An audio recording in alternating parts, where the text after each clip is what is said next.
नमस्कार दोस्तों, स्वागत है आपका कॉन्सेप्ट जनरल पे। मैं हूं प्रिंस पांडे। भाई मेरे, आज होली का इस पावन पर्व है और इसमें भी हम लोगों को स्टडी को थोड़े से बरकरार रखना है और सभी को होली की हार्दिक शुभकामनाएं। अच्छे से होली और सेफ रह करके आप लोग होली का इस पावन पर्व को मनाएं। आज हम लोग देखेंगे मेरे भाई, हाइड्रेशन ऑफ सीमेंट। ये हाइड्रेशन होता क्या चीज है? What is hydration? सबसे पहला वर्ड। इससे पहले थोड़ा सा हम लोग देखते हैं कि जैसे ही हम लोग सीमेंट का यूज करेंगे तो का सीमेंट इसी खड़ा थोड़ी यूज करेंगे। अब सीमेंट को यूज करेंगे तो उसमें वाटर का एडिशन करेंगे, वाटर को मिक्स करेंगे और वाटर को मिक्स करने के बाद क्या करेंगे? हम लोग उसका यूज करेंगे। अभी जैसे ही वाटर मिक्स होता है और यही प्रोसेस जो होता है मेरे भाई, इसी को हाइड्रेशन बोला जाता है। यही प्रोसेस जो होता है हाइड्रेशन होता है। समझ में आया? Hydration of cement, it is a process to chemical reaction takes place between cement and water।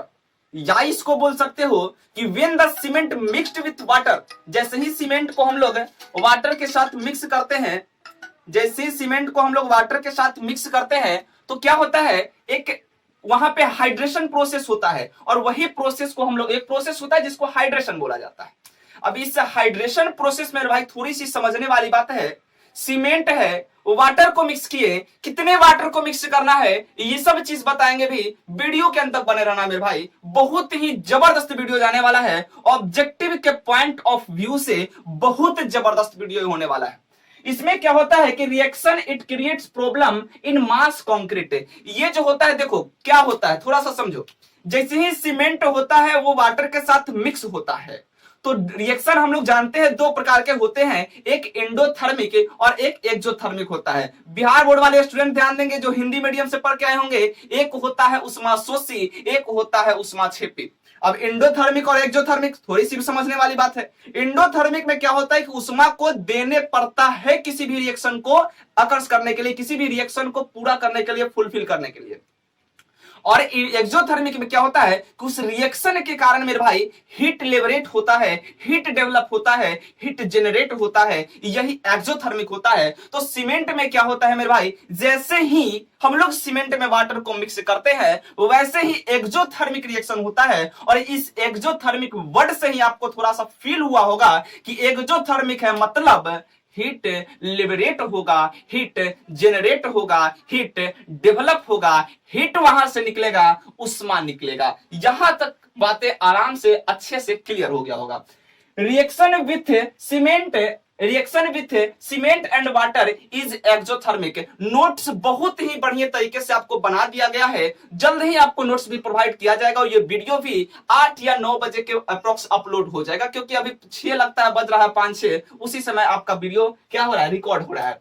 अब देखेंगे यहाँ पे रिएक्शन को थोड़ा सा बाद में देखेंगे हम लोग। जैसे ही ये क्या होता है कि जैसे ही सीमेंट में हम लोग वाटर को मिक्स करते हैं मेरे भाई, जैसे ही मिक्स करते हैं तो एक कंपाउंड का फॉर्म होता है और उसी कंपाउंड को बॉगिस कंपाउंड बोला जाता है। There are 4 types of Bogue's compound. There are 4 types of Bogue's compound.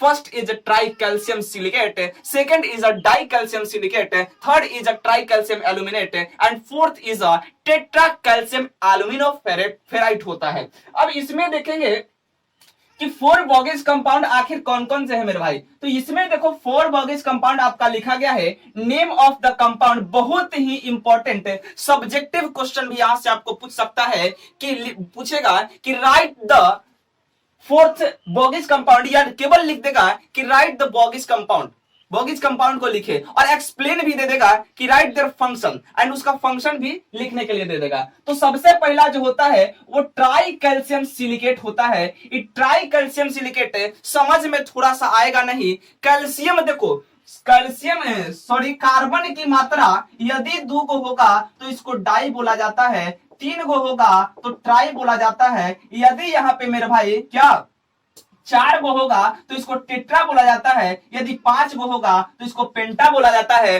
6 गो होगा हेक्सा बोला जाता है, 7 गो होगा हेप्टा या सेप्टा बोला जाता है, 8 गो होगा ऑक्टा बोला जाता है और ऐसे ही 10 तक चल जाता है। समझ में आ गया होगा यहां तक, ठीक है।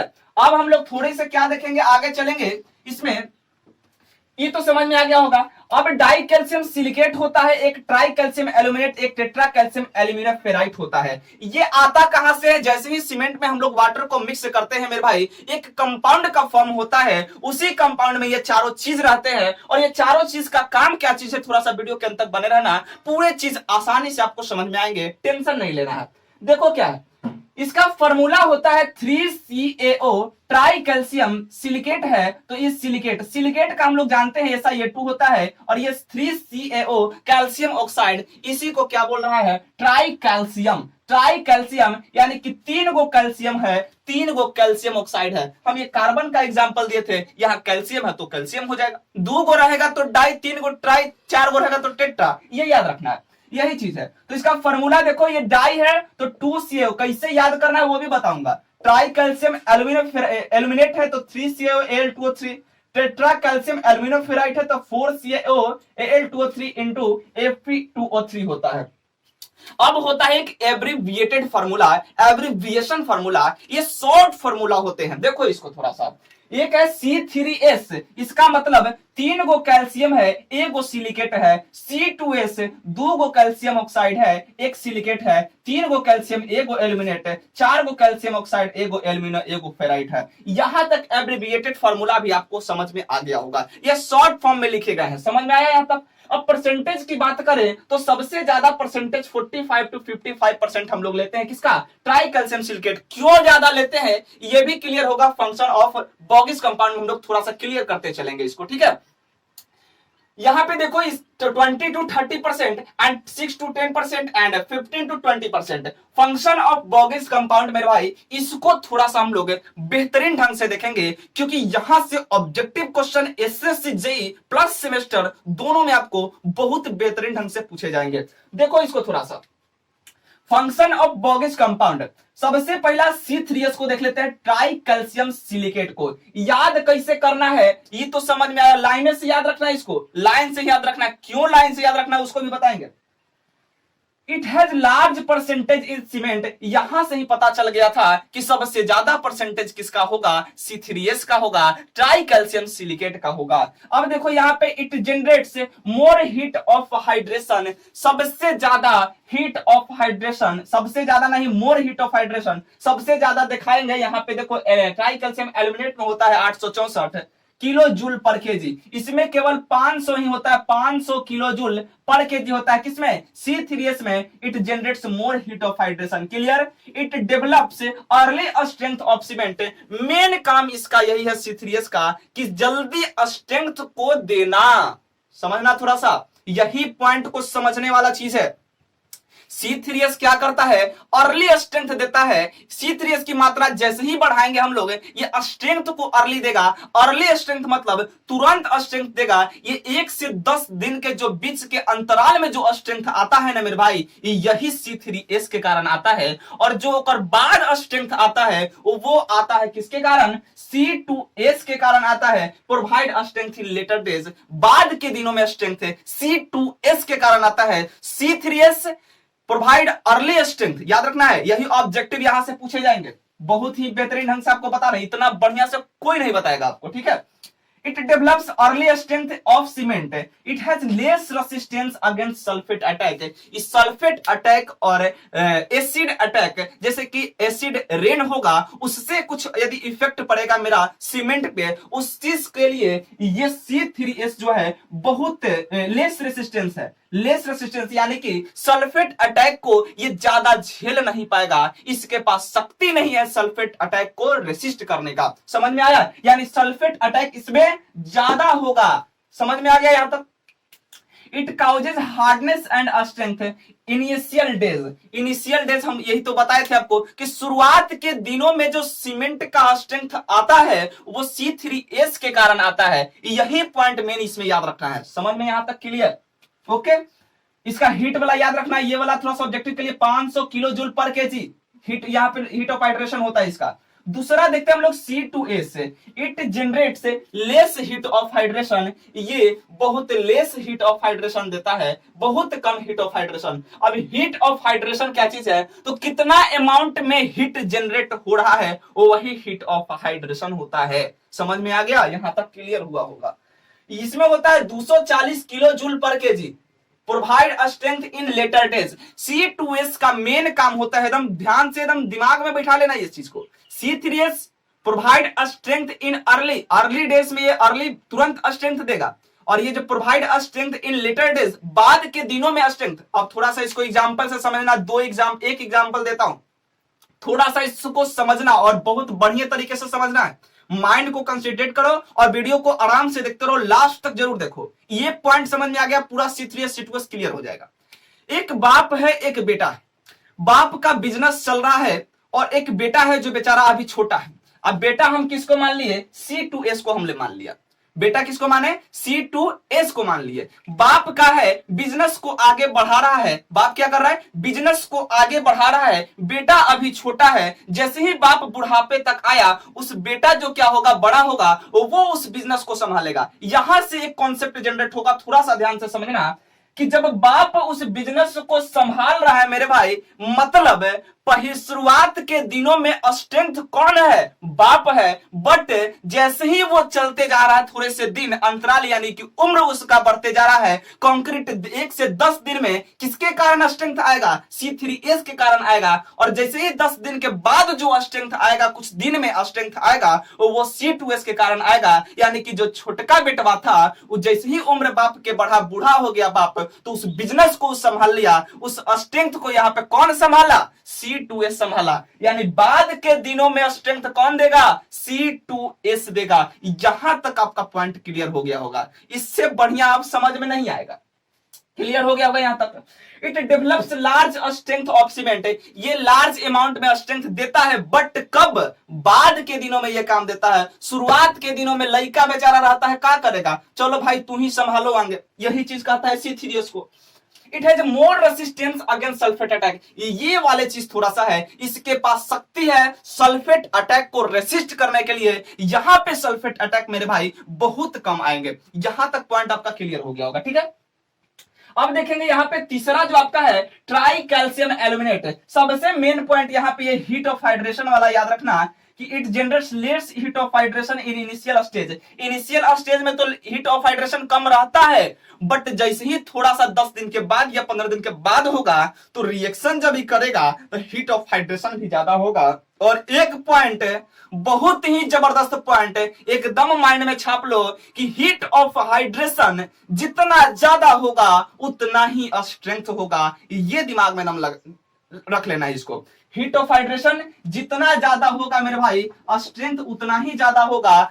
हीट ऑफ हाइड्रेशन जितना कम होगा, स्ट्रेंथ उतना ही ज्यादा होगा। यानी C2S भी मेरा स्ट्रेंथ देता है। अब क्यों देता है, थोड़ा सा और पॉइंट है जो कि रिएक्शन जैसे हम लोग पढ़ेंगे, थोड़ा सा वाटर का रिएक्शन लास्ट में उसको देखेंगे हम लोग, ठीक है। अब देखो ट्राई कैल्शियम एल्यूमिनेट को, it reacts fast with water, ये जो होता है वाटर के साथ फास्ट रिएक्शन करते हैं। वाटर के साथ इसका रिएक्शन क्या होता है, फास्ट होता है। रिएक्शन फास्ट होगा तो हीट ऑफ हाइड्रेशन ज्यादा होगा, रिएक्शन फास्ट होगा तो हीट ऑफ हाइड्रेशन ज्यादा होगा। यही चीज कर रहा है, it generates large amount of heat, लगभग 864 किलो जूल पर केजी इसमें हीट लिबरेट होता है। It increase cause of initial setting time, ये जो होता है इनिशियल सेटिंग टाइम को इंक्रीज करता है। क्या होता है, इंक्रीज करता है, ठीक है। इनिशियल सेटिंग टाइम को, इनिशियल सेटिंग टाइम को डिक्रीज करता होगा। अच्छा, इसको पॉइंट को हम लिख देंगे उसमें। It weak against sulphate attack, ये थोड़ा सा माइंड से निकला हुआ, इसको थोड़ा सा नजरअंदाज करके इसको रखेंगे हम लोग, वहां पे नोट्स में देख लेंगे।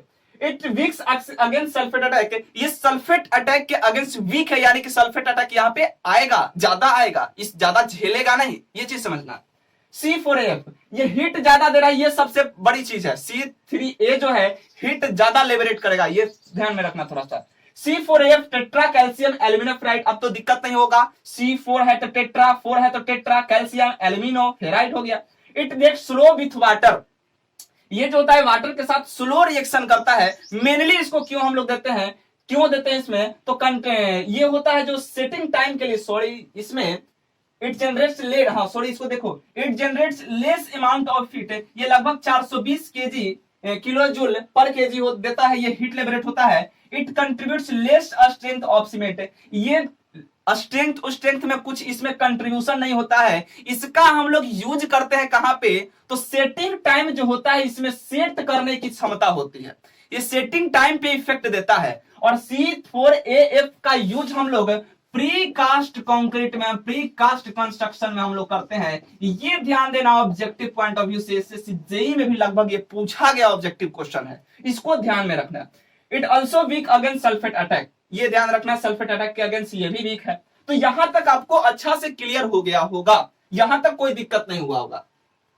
अब हम लोग थोड़े से भाई मेरे इसमें आगे देखते हैं यहां पे कि सीमेंट का जो रिएक्शन था, ये C3S जो है ट्राई कैल्शियम सिलिकेट, और इससे पहले थोड़ा सा इसको देख लेते हैं, एक और नाम से जाना जाता है tri calcium silicate, di calcium silicate और tri calcium aluminate, tetra calcium aluminium ferrite. ये चीज को एक और नाम से जाना जाता है, बहुत ही इंपॉर्टेंट नाम है, ये एग्जाम में आपको पूछ देगा। पहला जो होता है ट्राई कैल्शियम सिलिकेट को मेरे भाई, इसको एलाइट भी बोला जाता है, एलाइट, एलाइट नोट्स में लिखा गया है। डाई कैल्शियम सिलिकेट को बिलाइट बोला जाता है, बेलाइट, बेलाइट, और ट्राई कैल्शियम को सेलाइट बोला जाता है, सेलाइट, और इसको मेरे भाई फेलाइट बोला जाता है। ये याद रखना, ये ऑब्जेक्टिव में आपको पूछ सकता है कि ट्राई कैल्शियम सिलिकेट को एलाइट बोला जाता है। अब याद कैसे रखा जाए, थोड़ा सा इसको समझो, कैसे याद रखना है।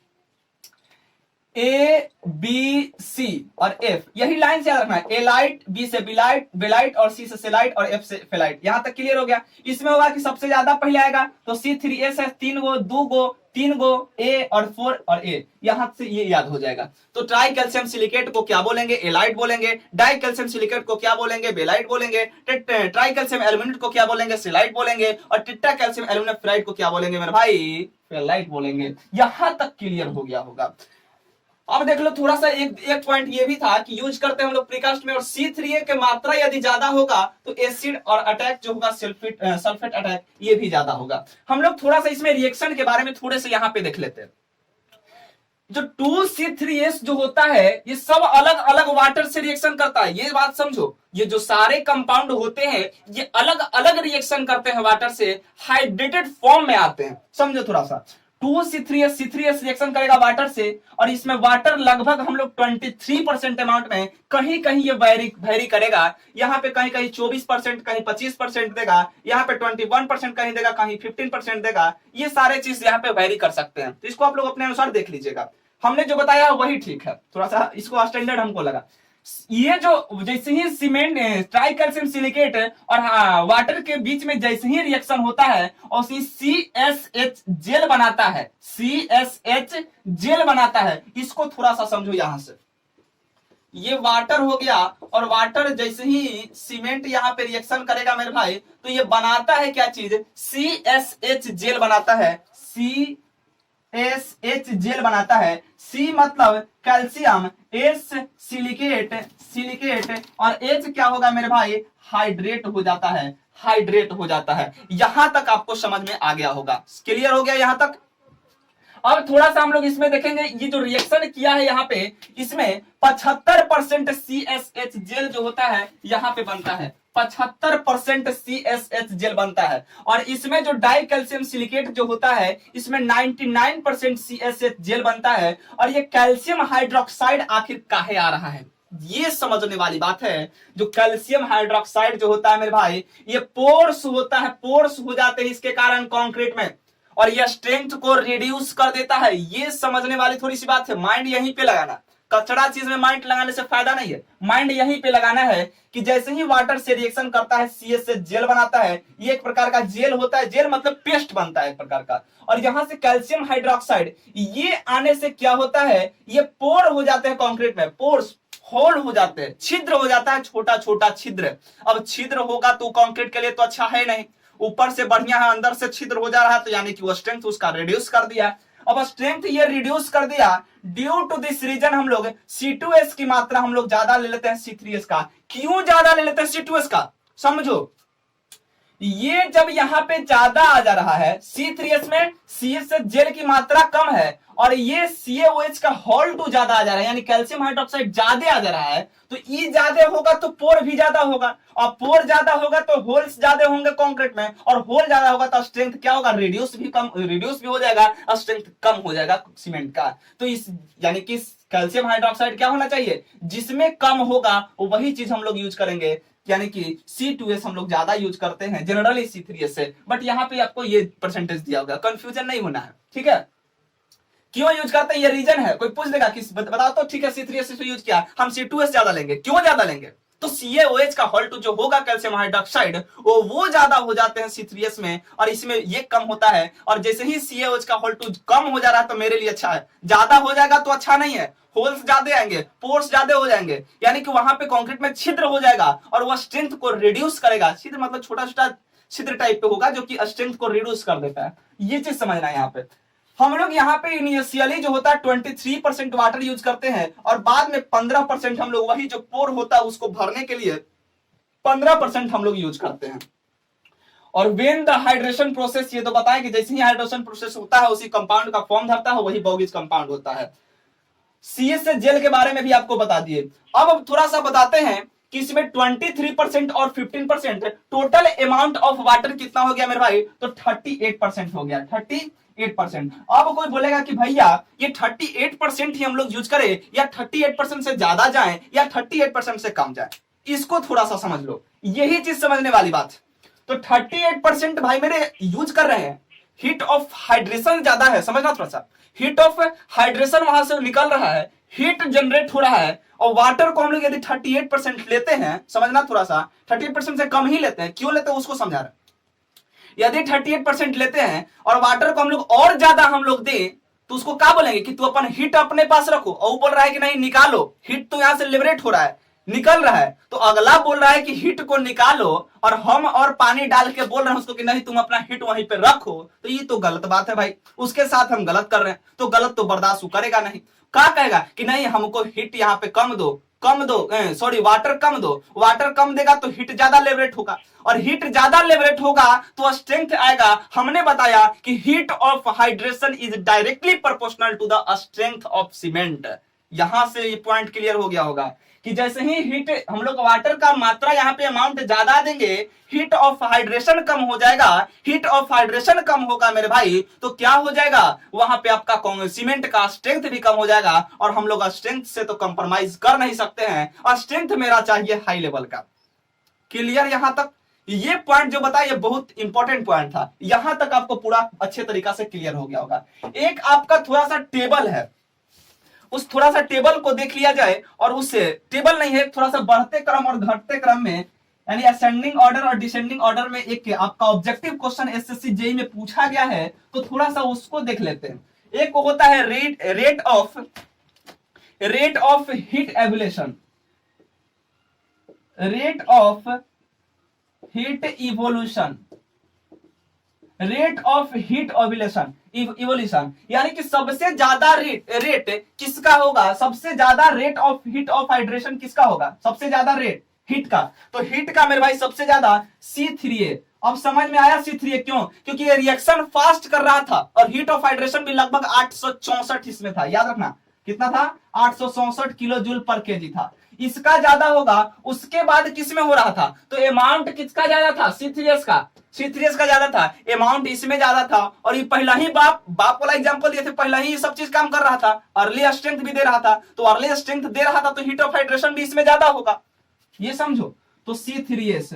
उसके बाद क्या होगा, अब दो को फंडा फंसा C2S और C3A, तो C2S तो बाद वाला चीज है, ये बाद में रिएक्शन करेगा, बाद में हीट ऑफ हाइड्रेशन निकालेगा, यानी C2S जो होगा ये सबसे लास्ट में, और यहां C3A आ जाएगा, C4AF समझ में आएगा, ऐसे ही याद रखना है, पहले हीट ऑफ हाइड्रेशन जिसका ज्यादा होगा उसको रखना है, लास्ट में ही है तो लास्ट में तो जान रहे कि सबसे लास्ट में ही काम करेगा, पहले काम करे वाला है नहीं, कह रहा है कि हमारे बाप अभी जिंदा है तो हम काहे अभी काम करें।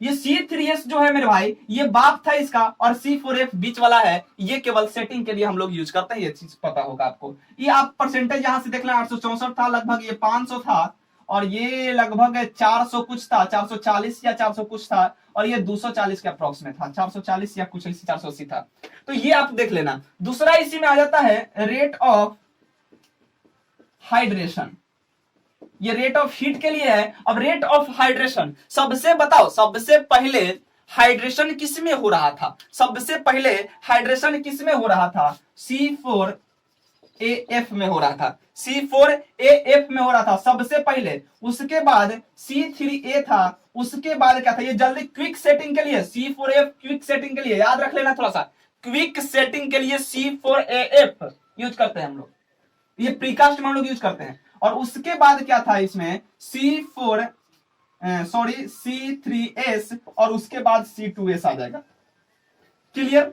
ये हाइड्रेशन के लिए हो गया कि किसमें जल्दी रिएक्शन हो रहा है, C4A जल्दी रिएक्ट कर रहा है, उसके बाद C3A में रिएक्शन हो रहा है, उसके बाद मेरा C3S रिएक्ट कर रहा है, और सबसे लास्ट में तो C2S कर रहा है कि हम लास्ट में करबे करेंगे। ये टेबल थोड़े से आप याद रखना, यहाँ पे ये जो आपका ये असेंडिंग ऑर्डर जो भी डिसेंडिंग ऑर्डर में लिखा गया है, rate of heat of hydration ज्यादा इसका कम है तो डिसेंडिंग में लिखा गया है, असेंडिंग में तो है नहीं, डिसेंडिंग में है। तो ये आप थोड़ा सा ध्यान रखना इसको, ये दो बहुत ही ऑब्जेक्टिव यहां से अच्छे पूछ सकते हैं, सेमेस्टर में भी पूछ सकता है, इसमें कोई अथी नहीं है। तो हम लोग अब मिलते हैं थोड़ा सा आगे, हम लोग मिलेंगे इसमें लेकर के test of cement, and there are two types of test of cement, there are two types of test of cement, first is a laboratory test and second is a field test.